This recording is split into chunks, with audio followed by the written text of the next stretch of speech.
Yes, we've done a lot of research, but we are aware that there could be holes in our research, there could be things that we don't know, and there probably are. So, we're humble enough to admit it.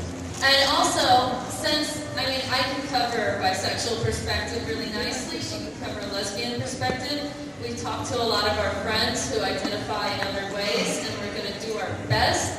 But we're not gay men. We're not gay men. We're not trans. I'm only Debbie, so I don't know the full ace experience.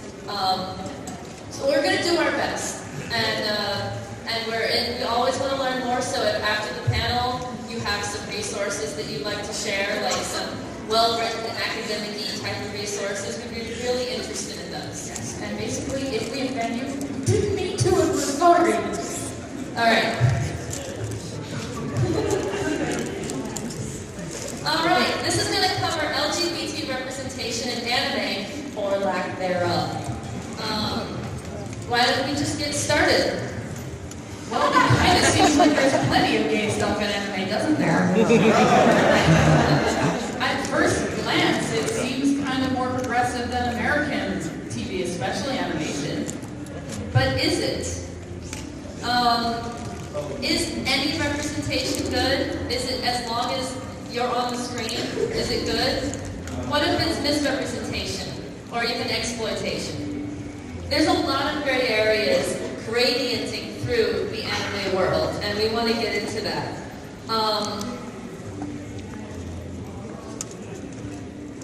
Our topics are going to cover stereotypes and cultural misconceptions, typical tropes that are applied in anime, target audiences. Which is very important. Yes, it adds a lot of context to what's being made there. Early examples of representation. Mixed bag examples where we think that there's some positive stuff to it and there's some not so positive stuff to it. And then a few really, truly progressive examples that we highly recommend. Spoilers, there aren't very many. Hold on. Before we skip ahead to the topics at hand, we should talk a little bit about Japanese gay rights. Yes, they're actually pretty behind ours. Japanese society is not as religion-based as ours tends to be, but there's a huge emphasis on cultural conformity. There's a saying in Japan, the nail that sticks out gets hammered down. There's a huge social pressure to do your part in the way that society sees fit, which in most cases means eventually you're going to get married and have kids, and you're going to be really good parents, and you probably won't have much romance in your life because you're being really good parents. And it's considered off the beaten path in pretty much every country ever is homosexuality and all of its variants. While Japan has a much lower rate of violence against gay people and everyone on the spectrum than the US does, acceptance, I still believe, is much lower. It's just a little more passive. Japan itself is very non-confrontational socially, but a lot of exclusion is one of the biggest ways that they create social control. And erasure. Erasure is really, really big in Japan too. Not to say that there aren't different LGBT communities in Japan. They're just a lot quieter in general. And there has been some positive movement, especially toward marriage. I mean, positive for the situation at hand, because the Shibuya Ward in Tokyo legalized gay marriage and was the first district in the entire country to ever do so. However, it doesn't grant full legal rights. Yeah, and if you leave the ward, you really lose your rights. So. Yeah. It's a little bit more like a very nice formality. We acknowledge that you have valid relationships, but it doesn't afford them all the rights that it's a good sign. Yeah. But it's a good sign. Our screen is going to constantly go out, but we'll bring it back. Yeah, sorry.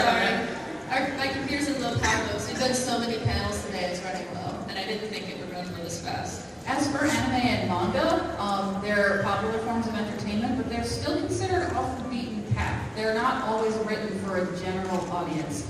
Especially anime, I would say, and certain types of anime are written for niche audiences. People who are considered weird. Like the word otaku in Japan is pretty insulting, whereas we wear it as a badge of pride here. Mm-hmm. Because Because a lot of the representation that you will find in LGBT inclusive manga is not actually for LGBT people, but it's sort of a niche straight audience. You're going to find a bit of misrepresentation and exploitation in the way these things are delivered. And you have to keep in mind that even though you see higher representation of LGBT people in anime and manga, it's not necessarily reflective of real life. The flip side of that is that there is something to be said for there being more exposure to people at all. It's starting to get more people to accept that, oh, I guess gay people might exist and it's not terrible. Which is one point for the argument that any representation is good. When we were researching this panel, we were looking at how surveys and changing tides, and more young people in Japan are like, I'm okay with gay people, or I think gay people are pretty cool, or I see nothing wrong with it. And a lot of them cited anime and manga as being like, well, yeah, I saw this cute person in an anime and it made it seem cool, or so on and so forth. So it's, like you said, mixed bags. So let's get into The gay gay and stuff. bisexual men. We're going to start off with the stereotypes and misconceptions. They have a lot of similar stereotypes to Western stereotypes, that being that gay men are feminine and or stylish, predatory, or just kind of off. Intentionally nonconformist, which in Japan is very, very bad, unless they're trying to make this character seem exotic, in which it's like, oh, well, it's okay if he's different as long as he's not my son. However, love between men in Japan used to be a little bit more widely accepted among some classes. Well, patriarchy, you know? Yes. The love between women wasn't even covered. But there's a history of Bushido that includes some elements of pedastry, in which like there's an older, more experienced man who takes a younger man, or sometimes like say 13 to 17, and teaches him the ways of being man. If you know what I mean. If you know what I mean. And then eventually that man graduates, takes a wife, and then eventually takes his own young man and teaches him the ways of being a man and all that. Very much the way the ancient Greeks did that. I'm sure a lot of you know about that one. And it was looked at as something very beautiful and something very noble, because men are great. What's better than one?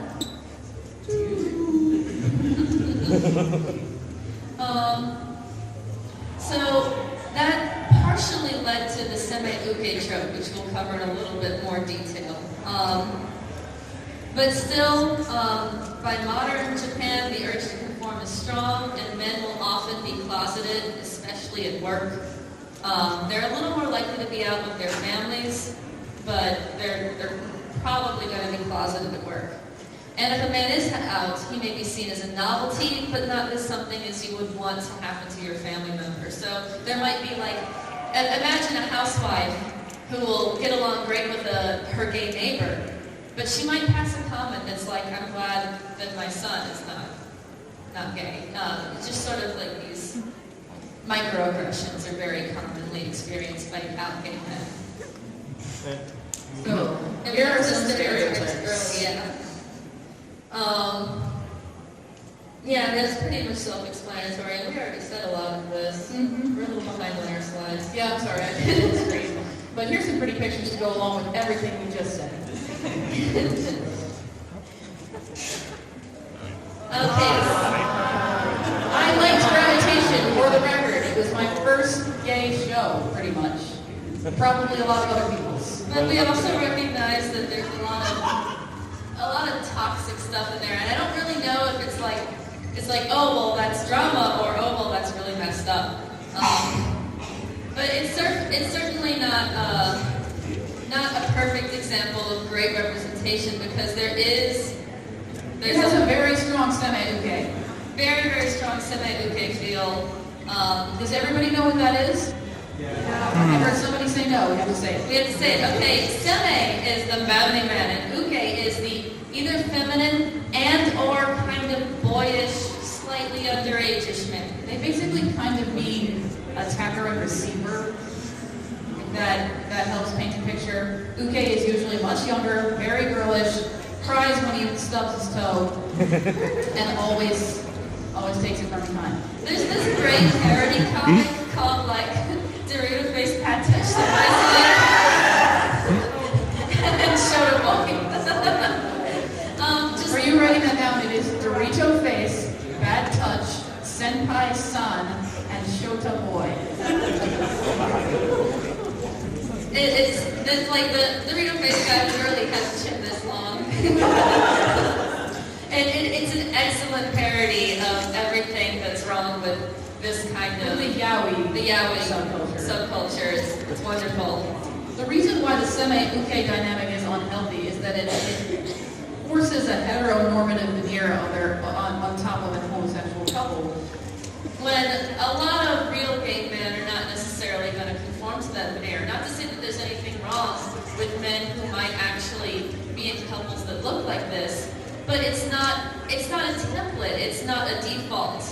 And it certainly doesn't apply to any of my gay male friends or bisexual male friends who've been in relationships with other men. Wait, it's coming back. Anyway. Yeah. Okay, there we go. The next one is, it's okay if it's you. This happens a lot more with dudes than girls. Yeah, it's a really popular yaoi trope because this is, again, yaoi's biggest audience is generally going to be straight fujoshi. Fujoshi is, We'll get into that. fujoshi, Don't top it. We'll get into that. girls, straight girls. There's no controlling. Okay. I'm going to finish my sentence so they know what fujoshi means. They'll know. Okay. But it's okay if it's you means I'm generally straight, but you. You are my exception. Otherwise, I'm a manly man who bangs chicks every night. I've banged like 5 chicks in the last 5 minutes, but I really like you. Now I'm going to pretend I don't like you. Now I like you again. That describes gravitation very well. Another category would be subtext, where things are really, really, really gay, but no one ever uses the word. Has anybody heard of the anime Free? Characters come within just inches of touching each other, hugging, kissing. Promotional art is gayer than the actual show. On contrast. And there's also Okama. I think we have a picture of that. But we're going to talk about the target audience first. Fujoshi, which is what Natalie was getting at. Yeah, fujoshi. It basically translates to horrible girl. It means rotten girl. Yeah, rotten girl. And it's kind of a nasty, slightly sexist term for girls who are really, really, really invested in their anime and manga, and it has a connotation that it's probably about yaoi. Definitely about yaoi. No. There's some fujoshi that really like lesbian stuff. Those are only in anime. Yeah. I think I know someone like that. So, whenever you're consuming yaoi, remember that it is most likely made for straight girls. Probably fujoshi, probably closet fujoshi, but most likely not for dudes who like dudes. That's a problem. And here's some early examples. Cover Okama. I think we were It'll saying. pop up. You sure? I made these slides. Fine. Not Obama.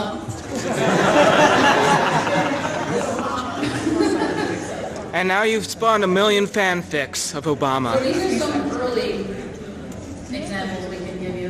Again, not being gay men ourselves, it hasn't been a particular category of extreme interest, so I did the most research I could, but I'm not as knowledgeable on this one, and I'd be happy to take suggestions for mentioning later after this is over. But here are the ones that I do have. Kaze Tokino Uta is one of the earliest examples. It's called Rarazoku. And after writing this, she helped to open the gates for positive portrayal of gay male couples, and women immediately took interest. So this is a good one to check out if you want to see where all of this started. I know Kusabi, I think was 1980s, 1970s, and it's sort of a sci-fi dystopian world where most women are gone. You know, it's one of those ones where they make an excuse for the dudes to be gay. And there's this kind of dramatic love-hate relationship between these two guys, but it's a short, very well written, and it has some pretty good art. It has some violence and stuff in it, so if that's not your bag, then go check it out. But it's, again, a very early example that is worth looking at. Mixed bag examples. Like you said, Free steps up to the edge of the diving board and then turns around. It's like everything from Kyoto Animation when it comes to gay stuff. And then They're known for teasing. here we have also Bon Clay from One Piece. Like Free, I still feels like it's nice that I'm glad that KyoAni did this because it pissed off so many fanboys who were like, no, you should only be making stuff for us.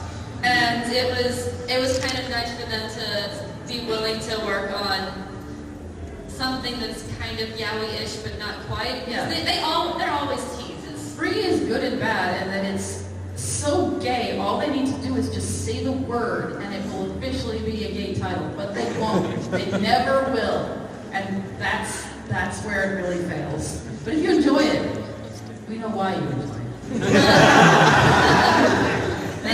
The other example that I think is mixed is Bon Clay from One Piece. I really like this character, but I can see why some people would find him problematic. He is an Okama, by the way. He's an Okama. Okama is basically a man who is extremely effeminate, often will dress up as a woman to a certain extent. And there's kind of a blur between whether it means transvestite or gay man, and it's often used interchangeably.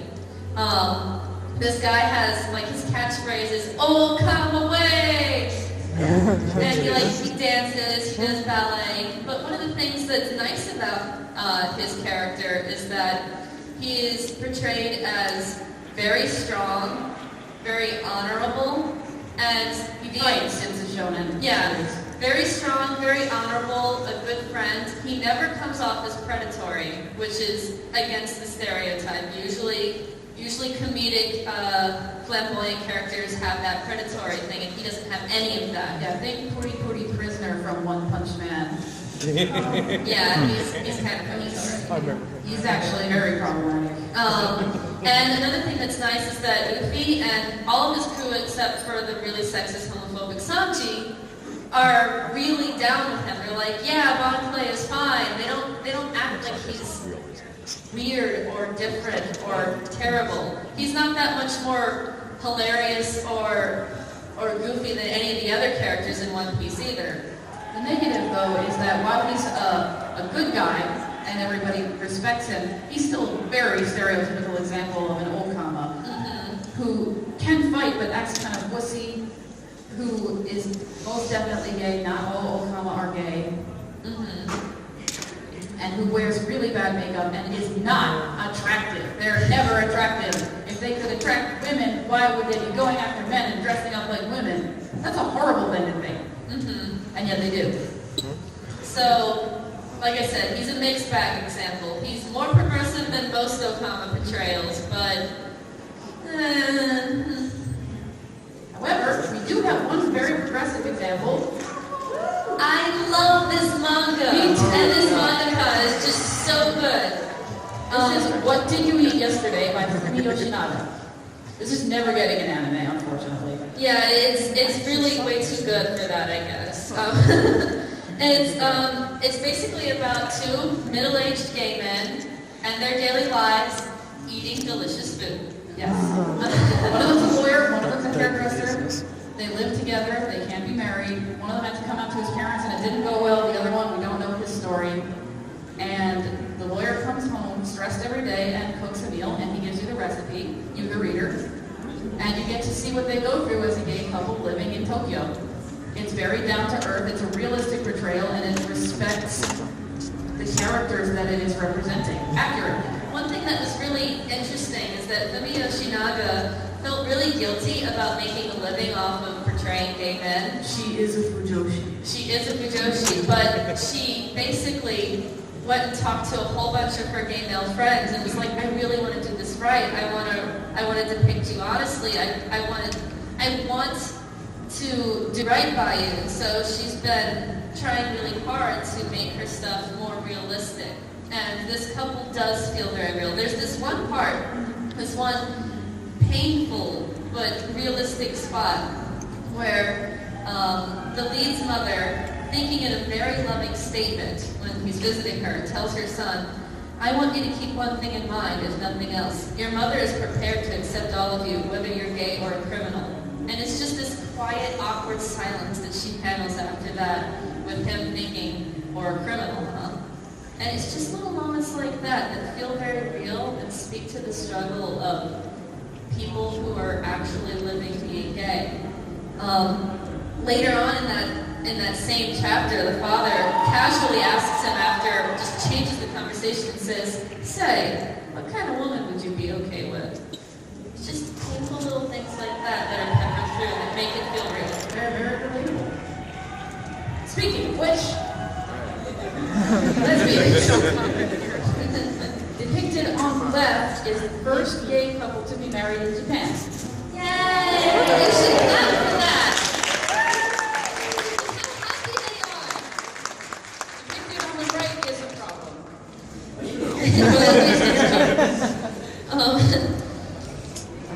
Now, we don't know this for sure, but we feel like it might be the stereotypes and cultural misconceptions are probably more nuanced and toxic for gay and bi women than they are for men, simply because they have the added sexism on top of it. Sexism just doubles down. To be a lesbian in Japan. It's not easy to be a woman in Japan. It's really not easy to be a lesbian in Japan.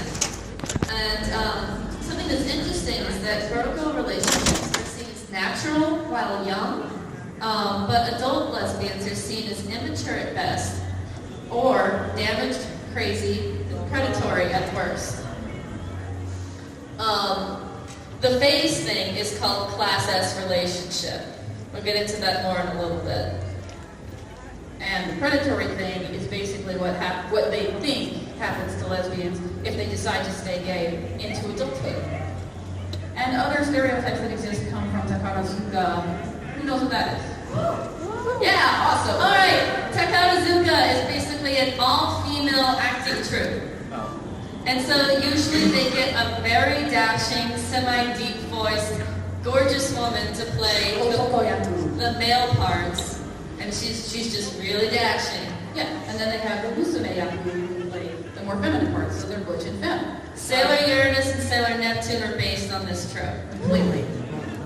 Also, Takarazuka has tons and tons of female fans, not male. Yeah, that's kind of one of the interesting things, is that it feels a little bit more like, okay, I'm okay with this. All right, Class S relationships. The vast majority of Yuri that's out there on the market is actually in Class S relationships. That being that, it's natural for girls to experiment with having romantic-like friendships with each other. Ignore me. They're supposed to experiment with having romantic friendships with each other. They get really close to being like a romantic relationship, but don't quite get there. And that's great practice and safe practice so that they don't get pregnant too early before they get married. And then, after they graduate high school, they grow up and settle down with a man and have kids like a normal, healthy woman.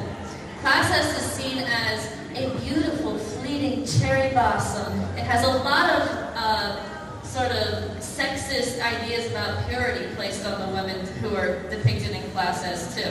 You're pure, you're fleeting, and this isn't going to last, and it lets the male audience think, one day I'm going to bone her when she's done holding hands with that other girl.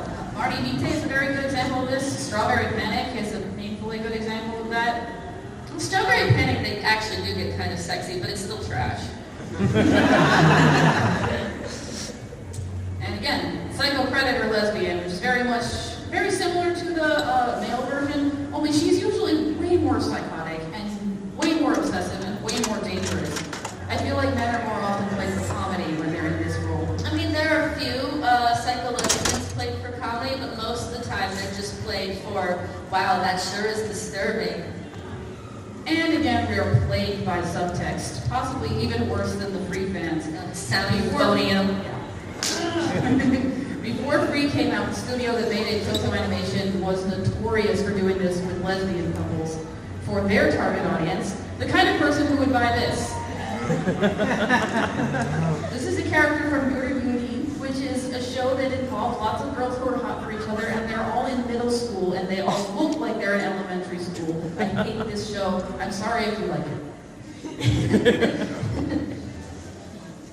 So keep in mind, the kind of person who watches Yuri-type shows in Japan is usually kind of a creepy dude, and otaku. Just like on the other side, we have Fujoshi. I mean, there are some class S shows that I have enjoyed, but I'm really done with it.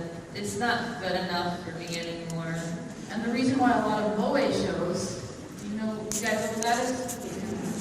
Okay. Why those include some subtexty Yuri content is because dudes like that, and they don't feel threatened by it. They feel threatened by having a male presence in shows where there's lots of girls. They don't want to see that. They don't want to pair girls with boys. They're imagining themselves in there. But if they want any kind of romance, then the subtextual stuff between two girls, that only makes them happier. Used to make me happier until I learned all that. Early examples, Rose of Versailles, highly recommend it. It's still a little bit subtexty, but it's worth it because it's also a great exploration of bucking gender norms, and it was a huge inspiration for Utena, which we'll get on about later. Rose of Versailles is awesome. You should all read and or watch it. It's in French history, pre-revolution. A guy decides to raise his daughter as a son, and she becomes total badass. Her name's Oscar. Her name is Oscar. And that same author, Ryoko Ikeda, also wrote Onisama E, which is one of the first class S manga to ever exist, which at its time was considered progressive because it was positive representation for lesbians. And right now it's outdated, but back then it was a really good thing. And this one is also worth checking out just for its history. Mixed bag examples. I actually do recommend both of these, but I'm going to explain why they're mixed bag. As far as LGBT references. Yes. My Hime is a good show, but it uses the psycho-lesbian trope. However, it's redeemed because it subverts that trope by having the love played positively and reciprocated. Instead of the psycho-lesbian thing being treated as a tragedy and then has a bad end, it's instead revealed that the pressure from society and the dire deadly circumstances fueled the psychosis, and when the happy ending comes, the character becomes happily ever after and lesbians in love. She gets better. Yeah. So it subverted the psycho-lesbians trope. It plays on it first, and then it changes what it was going to do, so I still recommend this. Yeah, for Simone, we're going to discuss a couple Contrast just doesn't like this one. As far as lesbian content goes, we kind of disagree on whether or not this is mixed, so you can give your perspective. You give your first. No, go ahead. Okay. Everybody in this world starts out as a girl, and they have to pick a gender once they turn 17. While girls, they often have girl-girl relationships, but after transitioning, they do exclusively conduct opposite-sex relationships. Except for the characters who pilot flight machines called Simone, they never choose a gender and thus always being female, and they can have romantic relationships with each other and do. Well, it's not just that. They can't do that forever. They're supposed to eventually choose. Then why not? You don't remember the show right. I guess you're right. Priestesses, what, because of the comic people use the machines, they're sort of granted a say of... Right. And it's considered like a state of purity, right? Well, Yeah. part of it is that the only way that two of the girls get to stay together forever is essentially by disappearing. They talk about the brevity of girls in love and how beautiful and pure that is. And it's because they're still playing on that purity factor and that class S relationship factor where girls can only stay together if they die while they're still together. Actually, I can see where you're coming from. I agree with you now.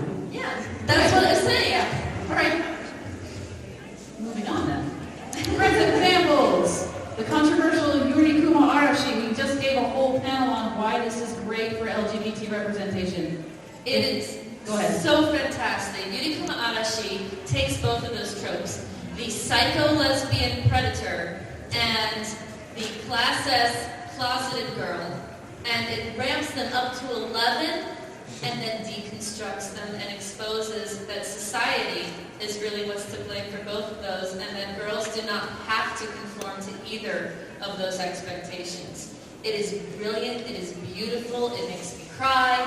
It's also heavy in symbolism, so you're going to need to get your Ikuhara symbol translation kit. Yeah, warning. This show is incredibly allegorical. It's made by a very eclectic, eccentric creator. The guy who made Utena. It has some striking imagery and is dismissed almost immediately by a lot of people. But stick with it. It's all an allegory. The guy who did season 3 of Sailor Moon. The guy who did Mawaru Penguin Drum. Also, we recommend Utena as a progressive example. Yes. I mean, that wasn't, I don't know. I think Yurikuma Arashi was definitely written for LGBT people. You should talk about Sasameki Koto because I didn't finish it. Sasameki Koto, again, was written by a dude, but I'm certain he was writing it for a gay relative. It is one of the most sympathetic views of a young gay relationship trying to blossom and hold together in high school that I've ever seen depicted in manga. It's very sweet. It's very realistic, except for an anime gag here or there. It has characters who actually call themselves gay, who come out to their friends, who have to deal with bullying, and who are trying to even confess to each other. One who doesn't want to admit to anybody that she's gay, and one who's out all the time and has already dealt with the punishment that came with that, and has some problems. So even though it does take place in high school, the prime time for a class S relationship, it's decidedly not. These girls are gay, and they're really dealing with it. Other titles that we recommend are like Utena, Kill the Kill, Aoihana. Do we have a list of that on here? Did you put that? Just say it. Aoihana. Aoihana is similar to Sasameki Koto, and it's a little more sober and serious. That one has like the big coming out to the family scene. And it has a legit bisexual woman in it, which is like one of the rarest things. Yeah, that's something that we need to mention before we move on. We've been saying lesbian and bi girls, we've been saying gay and bi men, but honestly, anime doesn't really cover bisexuality that heavily. They leave a lot of ambiguity. It doesn't acknowledge it. It is erasure. The closest thing that we have of like, I think that character's bi is still not going to be canonically stated by the authors, and it's never going to be said out loud in any of the things. It's just by our audience observation. There's a trope called everybody's bi. Anything you read by Clamp, everybody's bi. But they're still never going to say that they're bi. They're just going to have euphemisms for like, this is the person I love. This is the person I care about. Especially in Clamp, they act like there are no gender restrictions, and there never were on who you can love. I don't know if that's necessarily acknowledging bisexuality or just acting like sexual orientation never existed. It's not necessarily acknowledging people who identify that way, so I think it's not really a progressive example, but it's still well. Kind of. It's kind of, because I still think that a lot of the camp stuff is done with a lot of freedom and love in mind. It never seems, yeah, Clamp. I just keep thinking of Cardcaptor Sakura and Little Shaoran, and I'm like, oh, what a dear boy.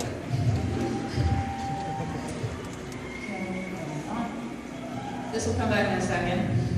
But we're moving on to transgender people who really get the short end of the stick in anime representation that is for them. Yeah. The common misconception. Trans people are the way they are. These are the pictures I've been So bad. Being broken. Basically, you're broken, traumatized maybe. Maybe we can fix you. Is the most common trope that we see for something that doesn't even appear very often. Being transgender is treated more like a weird personality quirk than an identity. Yeah, that's kind of self-explanatory. The horrible word trap, we should go back and cover that. Okay. We'll be back. What did you want to say about it? Trap is a horribly hurtful term. It originated in anime fans. It means you You see, pretend you're a straight dude, find a hot girl, go hit on her, she turns around, she's a trans guy. Oh no, you've been trapped. That's awful. That really originated with anime fans? I believe so. I did not know that. That's awful. I just didn't want to say the word. And anybody who didn't know, don't use this word to describe any transgender or cross-dressing character ever, please. And then, like I said before, maybe they can be fixed. Is another common Target stereotype. audience for transgender Just trying to characters, clap, but but this fair phone enough. is too They don't- slippery. They don't care enough to have any target audience for this kind of thing.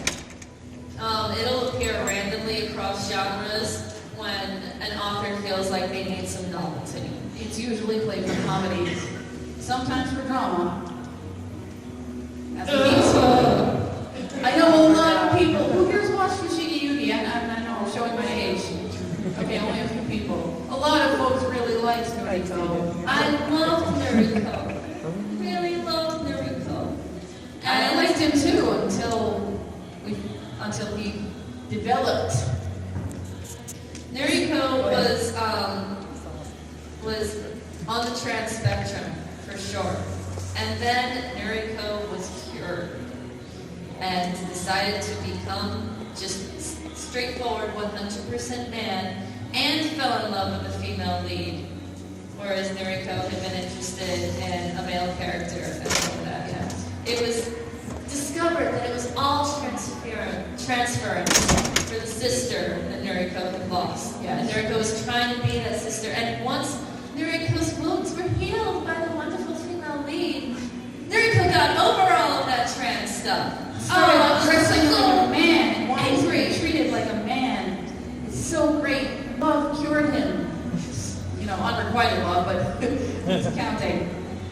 I thought I had actually just basically come out right as I was watching this. And although I'm not trans, just seeing a character on the spectrum who had been so powerful and had been such a strong presence suddenly revert back to quote-unquote normal, as people were telling me that that's what I should do, really did a lot of harm to me at that time. I was not in a good place, and I shouldn't have been watching that show. And I feel sorry for any trans kids who were. We've got some mixed bag examples. You're the One Piece person. Yeah. Okay, mixed bag about Ivankov. It was actually based off Dr. Frankenberger from Rocky Horror Picture Show. Like, not subtly based. Like, it's pretty obvious, but the creator has confirmed, like, yeah, I love Rocky Horror. I had to make a Rocky Horror homage. But like we said, the things that are overtly kind of is that there's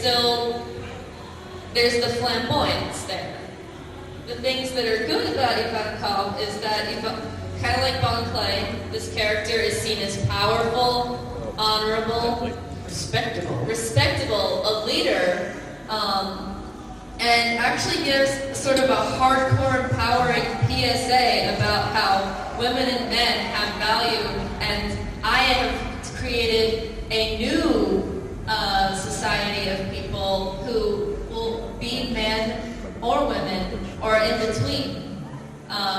He has like a power that lets people like change gender, like, and actual physicality, and he uses that. Like, everybody in his kingdom is happy, and they're always switching back and forth. And I feel like it was meant to be progressive, but it's also playing on a lot of visual stereotypes. Yeah, and his followers are all kind of depicted as being pretty weird, and a lot of them are played for laughs too. Everyone in One Piece is weird, though. Weird for One Piece. Yeah. But Luffy's entire crew treats him like he's just a really cool guy. It turns out he was an ally of Luffy's dad, and he's really powerful, and he's just a really great person, and the empowering speech about women, and Rocky Horror Picture Show reference in an anime. I mean, come on. so I feel mostly good about this, but I understand that there's some problematic elements, and it's not my place to say this is A-okay because I'm not trans. I think Simone is actually a really good example for, I don't want to say trans representation, but just the deconstruction of gender and swapping between them in an anime because it's one of the characters, all of them, their main conflicts. What gender will I choose? Why do I have to choose one? And just having that in their lives leads to lots of weird, or what would be considered weird, traits in some characters. Like there's a very feminine looking character. I forgot her name because it's been a long time since I've seen the series, but she uses the word ore to refer to herself, which if you're Japanese and you use that in place of the word, the English word I, you use ore, that is basically saying I am man. Only men use this term, and only confident men. It's not just a manly man. A badass manly man who is not going to take crap. That's a little exaggerated. That's only an anime. Oh, come on. But for a woman to use that term, like there are women like Utsuno who will use the term boku, which is usually used by young men, and that's weird, but not insanely weird. Using ore is really, really, really weird. But this world in Sumo produces women who feel comfortable doing that because gender is very fluid. Like I said, the main thing that makes this a mixed bag example, that keeps it from being 100% great in my opinion, is that it's still using a sci-fi element. It's something that every single character has to go through. And it makes it so that changing gender is really easy for a lot of the characters, which may disrespect the experiences of people who live in our world, and it's not going to be that easy for them. Well, it's not really easy because once they choose, it's permanent, and if they ever regret their decision, they can't go back. Not only that, but the transition doesn't happen immediately. They don't step into this pool and immediately turn into men. It takes years for their bodies to develop from female to male. And we see characters in mid-transition, like who have mostly male bodies and are working male jobs, but they still have breasts, or something like that. And I think it's very interesting. Also, why is this last one in the mixed bag? I think it's mostly just bad. I think it's mostly just bad too, but okay, we'll talk about it. Danganronpa's Chihiro. How many people have played or watched Danganronpa? How many people like Chihiro who played? Oh wow, that's the lowest showing I've seen. A lot of people did like him. I don't remember what she wanted to be called in the end. And that's the only reason why she's in the mixed bag section, is because I believe she was a sympathetic trans character, right up until she did the same thing Yuriko did. And then she died. It's the writer's fault for doing that. No, I'm not okay with what the writer's I'm doing. really not okay with it either. It's toxic. The only reason I put her in here again is because a lot of people... Oh. We'll make it through. Let's go. There, okay. Truly progressive example, there is one.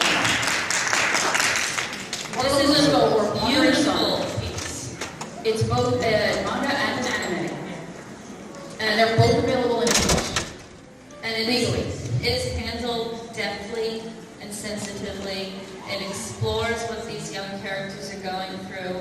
I feel like the author either has gone through this or must closely know somebody who has. It's really well done. Yes, it's about a transgender boy and girl who are both very young in grade school, very confused about what they're going through, and very frightened about telling anyone about it. But they find each other and form a friendship. And complications ensue, and it can be kind of painful to read because coming out as trans is probably one of the most difficult things you can do in Japanese society, especially as a child. Nobody's going to react well, nobody's going to take you seriously, but it's something that people need to see. Whoever wrote this really cares.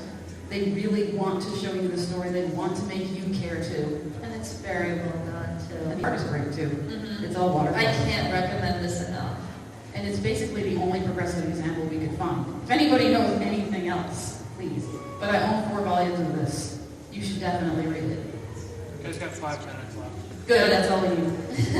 Asexual corner is pretty much nothing. This is all I can get.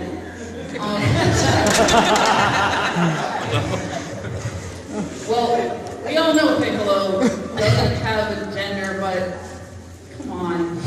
They reproduce asexually. And then we have an okay example in Raid 7 Mars manga version. Not anime version. They made her really boy crazy in the anime to try and make it more interesting. Make her more relatable. And I mostly like the anime better, but I did not agree with that choice. In the manga, she resoundingly has never had an interest in any romance with anyone of any gender ever. The thing that makes it not quite perfect is that she does so happen to be a Miko, and all the implied purity things and chastity that sort of overlaid that in the cultural context. That's true, but she never says that that is the reason. She just doesn't prefer it. So we think that she doesn't prefer it independently of what her profession is, which was nice. There was none of that arc like, oh, it's so sad that I have to be a Miko and I can't date. There was none of that. That's a very popular character arc for Miko characters. Yeah. Kind of like a nun thing. Like Non-existent with her. Kikyo from Inuyasha, right? That's not.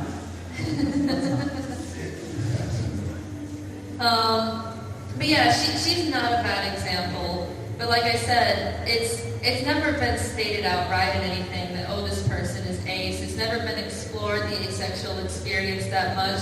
It's always just been characters who are not interested. And like there was actually a fan who asked the creator of One Piece, oh, is Luffy ace? And the creator was like, no.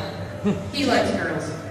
Well, you never see that in the content, but too often when there's a character that we think might be ace, it'll turn out that the creator's like, oh no, I just don't cover that stuff. They like. I think he missed a perfect opportunity to say, no, he likes food.